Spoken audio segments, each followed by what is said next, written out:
আসসালামু আলাইকুম প্রিয় বন্ধুরা, বাংলা কথা ইউটিউব চ্যানেলে আপনাদের স্বাগতম। আসসালামু আলাইকুম প্রিয় বন্ধুরা, সবাই কেমন আছেন? আশা করি সবাই ভালো আছেন। আজকে আমি কয়েকটি বিষয়ে কথা বলবো।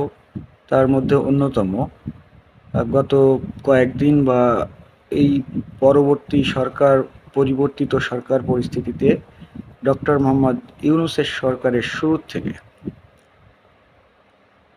ফেসবুকে কিছু পোস্ট, যে পোস্টগুলো এমন যে পৃথিবীর সব কিছুই এর আগে হয়েছে, এখন কিছুই হচ্ছে না।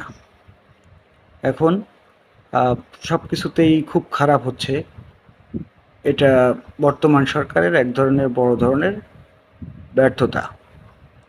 তো এই পোস্টগুলো অবশ্যই যারা দিচ্ছেন তারা আওয়ামী লীগের সাপোর্টার অথবা আওয়ামী লীগের নেতা।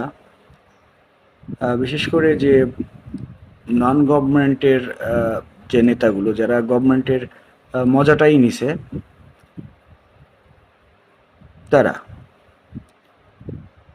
তো আমরা যারা স্বাভাবিক মানুষ আছি, আমরা যারা সাধারণ মানুষ, আমরা যারা গত 15 বছরের সরকারের কোনো বেনিফিট আমাদের কাছে আসে নাই, সেই সব সাধারণ মানুষরা আমরা রাতারাতি কোনো কিছুই পরিবর্তন চাই না।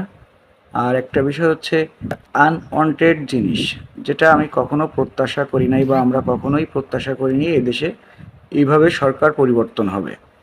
তো যেটা হইছে, এর আগে বাংলাদেশে স্বৈরশাসক ছিল, জেল খাটছে দেশে বসে, কিন্তু এইভাবে কাউকে পালাইতে হয়নি।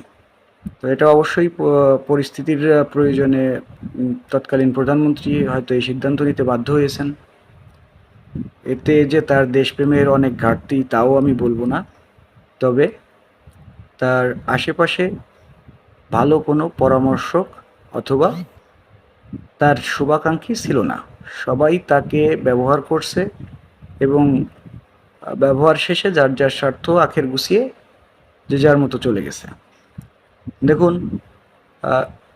বাংলাদেশে 5ই আগস্টের পূর্ববর্তী দিন পর্যন্ত, 4ই আগস্ট পর্যন্ত সারা বাংলাদেশে এত পরিমাণ আওয়ামী লীগের নেতা এবং কর্মী ছিল। তারা কি সবাই শেখ হাসিনার সাথে চলে গেছেন, নাকি এখনো এই দেশে আছেন? হয়তো 200, 500, 2000 লোক হয়তো চলে যেতে পারছেন, বাকি সবাই কিন্তু এই দেশেই আছেন। কিন্তু তখন আপনারা কেউই কিন্তু মাঠে নামেননি অথবা এটার প্রোটেস্ট করেননি। আর না করার কারণেই আপনাদের সরকারের এই অদ্ভুত পরিস্থিতির মধ্যে পড়তে হয়েছে। আসসালামু আলাইকুম। যেভাবে আপনারা গত 15 বছর দেশ শাসন করছেন, তো এখন আরও কিছুদিন অপেক্ষা করুন, আবার ধৈর্য ধরুন। এরকম ঘটনা আবার ঘটলে তখন আবার সেই সুযোগটা আপনারা পেতে পারেন। তো সবাইকে ধন্যবাদ।